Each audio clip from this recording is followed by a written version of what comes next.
আসসালামু আলাইকুম, সিভিল বাংলায় আপনাদেরকে স্বাগত। এবারে দেখাবো সিওডি। সিওডির জন্য আমাদের দরকার হবে সিওডি রিঅ্যাক্টর, সিওডি ভায়েলস এবং স্পেকট্রোফটোমিটার। এই দুইটা অ্যাপারেটাস লাগবে এবং লাগবে ভায়েলস, লাগবে স্যাম্পল ওয়াটার, লাগবে ডিওএনএস ওয়াটার অথবা ডিস্টিল ওয়াটার। স্যাম্পলের রেঞ্জ অনুযায়ী high range vial, low range vial আমরা ব্যবহার করতে পারবো। এটা হাই রেঞ্জ না লো রেঞ্জ, এটা স্যাম্পলের লোকেশন অনুযায়ী আমরা সিলেক্ট করব। যদি লো রেঞ্জ হয়, লো রেঞ্জ এখানে যে হ্যাক ভায়েলসগুলি আছে এটা হলো 0 থেকে 150, আর হাই রেঞ্জ যেটা আছে এটা হলো 0 থেকে 1500 পর্যন্ত। তো স্যাম্পলের লোকেশন, যেমন আমরা যদি ড্রিঙ্কিং ওয়াটার করি, রিভার ওয়াটার করি, সেক্ষেত্রে আমরা অবশ্যই লো রেঞ্জটা ব্যবহার করার চেষ্টা করব। এবং যেটা হলো ডোমেস্টিক ওয়াটার, লিসেট, এই জাতীয় স্যাম্পলগুলি অবশ্যই আমরা হাই রেঞ্জ ব্যবহার করব, কারণ কি এই স্যাম্পলগুলিতে অবশ্যই সিওডির পরিমাণ বেশি থাকে। তো আমরা লো রেঞ্জ, যেহেতু এটা লিচেট, তো আমরা লিচেট যেহেতু এটা সিওডি বেশি, আমি ধারণা করতেছি, বাট কত সেটা আমি জানি না। তো এই কারণে আমরা একটা হাই রেঞ্জ ভায়েল নিব। হাই রেঞ্জ ভায়েলের গায়ে আমরা লিখব বি, বি মানে হলো ব্ল্যাঙ্ক, এবং আরেকটা ভায়েল নিব যেই ভায়েলের গায়ে আমরা লিখব sample ID, sample ID A not. দুইটা ভায়েল নিলাম। এবারে দুইটা ভায়েলের মধ্যে আমরা স্যাম্পল দিব, যেটার মধ্যে লিখলাম আমরা বি, এটার ভিতরে দিব ডিস্টিল ওয়াটার অথবা ডিওএনএস ওয়াটার। ডিস্টিল ওয়াটারের ভিতরে সিওডি থাকে না, ডিওএনএস ওয়াটারের ভিতরে সিওডি থাকে না। তো আমরা এই ব্ল্যাঙ্কের জন্য আমরা ডিওএনএস ওয়াটার ব্যবহার করব। আমরা ওয়াশ করে নিলাম। এবারে হলো ডিওএনএস ওয়াটার 2 ml আমরা নিয়ে নিব।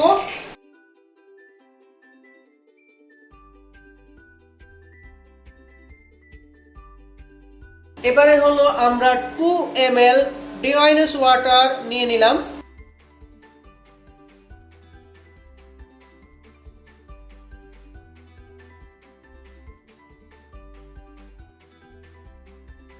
এবারে হলো যেহেতু এ নট, স্যাম্পলটার আইডি হলো এ নট, এটা আইডি হলো আপনি যে স্যাম্পল নেবেন ওই স্যাম্পলের উপর লোকেশন আপনি 1 2 3 4 দিতে পারেন।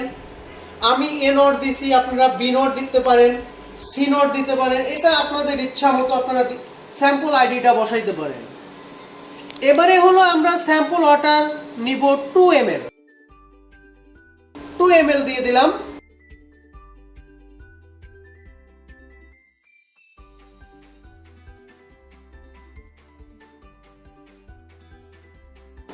বিটা হলো ব্ল্যাঙ্ক, তার মানে হলো ডিওএনএস ওয়াটার বা ডিস্টিল ওয়াটারের ভিতরে সিওডি থাকে না।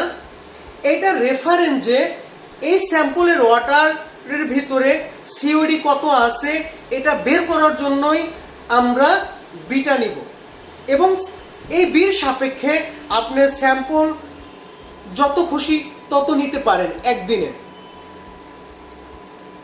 আমরা এটাকে মিক্স করে নিব। মিক্স করে নিলাম। এবারে সিওডি রিঅ্যাক্টর ডাইজেশনের জন্য, সিওডি ভায়েলকে ডাইজেশনের জন্য আমরা এটাকে নিব। সিওডি রিঅ্যাক্টর ওপেন করলাম। ওপেন করার পরে আমরা সিলেক্ট করব 150 ডিগ্রি, 120 মিনিট। এরপরে ওকে বাটন প্রেস করব, এরপরে স্টার্ট দিব। এখন টেম্পারেচার আছে 30। যখন এটা 150 ডিগ্রি সেলসিয়াসে চলে আসবে তারপরে থেকেই আমার এই রিঅ্যাক্টরটা রান হবে। রান হওয়ার পর থেকে 120 মিনিট পর্যন্ত ডাইজেশন হবে। ডাইজেশন হওয়ার পরে যখন টেম্পারেচারটা আমাদের 120 মিনিট শেষ হয়ে যাবে, তখন এই যন্ত্রে একটা সংকেত দিবে। সংকেত দেওয়ার পরে কাপটা উঠাই দিতে হবে। উঠাইয়ে দেওয়ার পরে হলো আপনার যখন টেম্পারেচারটা 120 ডিগ্রিতে চলে আসবে, তখন এই দুই ভায়েলগুলিকে আমরা র্যাকে নিয়ে আসব।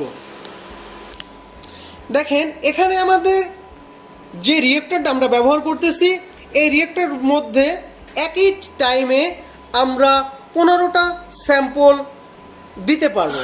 আমরা স্যাম্পলটা দিয়ে দিলাম। এবারে এখান থেকে টাইম স্টার্ট। 2 ঘন্টা পরে আমরা টাইম যখন শেষ হয়ে যাবে, তখন আমরা ক্যাপটা উঠাই দিব। ওকে, 2 ঘন্টা শেষ। আমরা ঢাকনাটা খুলে দিলাম। টেম্পারেচার যখন 120 ডিগ্রিতে চলে আসলো, এবার আমরা স্যাম্পল দুইটাকে বের করে আমরা স্যাম্পল র্যাকের মধ্যে রেখে দিলাম। রুম টেম্পারেচারে আসলেই আমরা চলে যাব স্পেকট্রোফটোমিটারে। রুম টেম্পারেচারে চলে আসে। দেখেন দুইটা কালার দুই রকম হয়ে গেল। এটার মানে হলো যদি ওভার রেঞ্জ হয়ে যায়, তো আপনাকে অবশ্যই ডাইলেশন করতে হবে। এখন ডাইলেশন জিনিসটা কি সেটা আপনাদের একটু বুঝাই দিচ্ছি। দেখেন আমার এই স্যাম্পলের ভিতরে আমার যেই রেঞ্জ আছে, রেঞ্জ ওভার রেঞ্জ হয়ে গেল।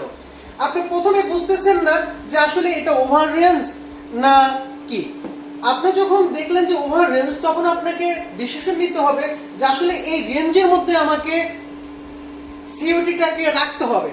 সেক্ষেত্রে করতে হবে আপনাকে ডাইলেশন। এখন ডাইলেশনটা কিভাবে করবেন সেটা দেখাচ্ছি। এটা হলো আমাদের স্যাম্পল ওয়াটার, এটা আমাদের হলো ডিস্টিল ওয়াটার।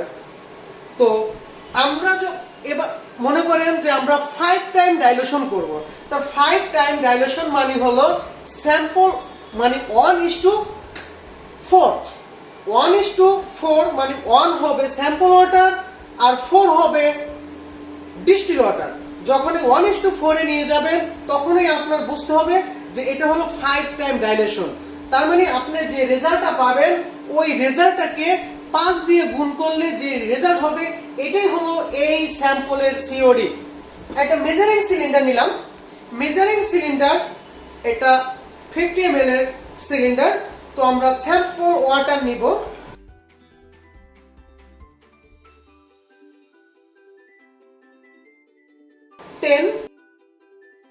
এটার মধ্যে দিয়ে দিব ডিস্টিল ওয়াটার।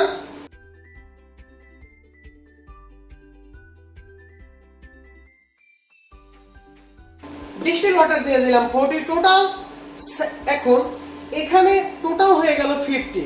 তো আমরা রেজাল্টটা যেটা পাবো, এই রেজাল্ট পাবো এই স্যাম্পলটার। আমরা কিন্তু রেজাল্ট দরকার হলো আমাদের এই স্যাম্পলের, কিন্তু আমরা যখন নিব আমরা রেজাল্টটা পাচ্ছি এই স্যাম্পলটা।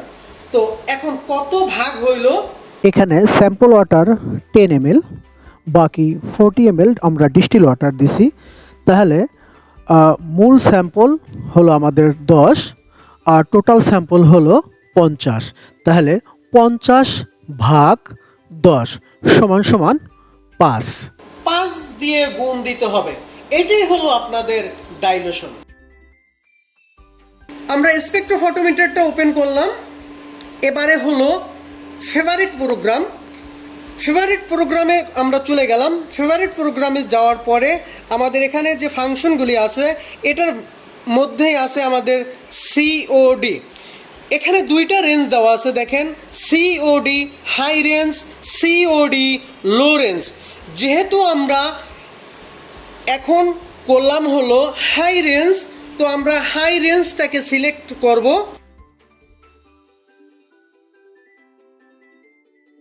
হাই রেঞ্জের সিওডি চলে আসলো। এবারে হলো আমরা যেই ব্ল্যাঙ্ক তৈরি করলাম, এই ব্ল্যাঙ্কটাকে আমাদের 0 করতে হবে। কারণ কি, আমাদের ডিওয়াইনেস ওয়াটার এবং ডিস্টিল ওয়াটারের ভিতরে যেহেতু কোনো সিওডি নেই, সেহেতু আমরা এটাকে 0 ধরে নিলাম। 0 তার মানে হলো এই স্যাম্পলের ডিস্টিল ওয়াটারের রিডিং হলো 0, আমরা 0 করে নিলাম। এরপরে হলো আমরা নিব হলো আমাদের স্যাম্পলের রিডিং।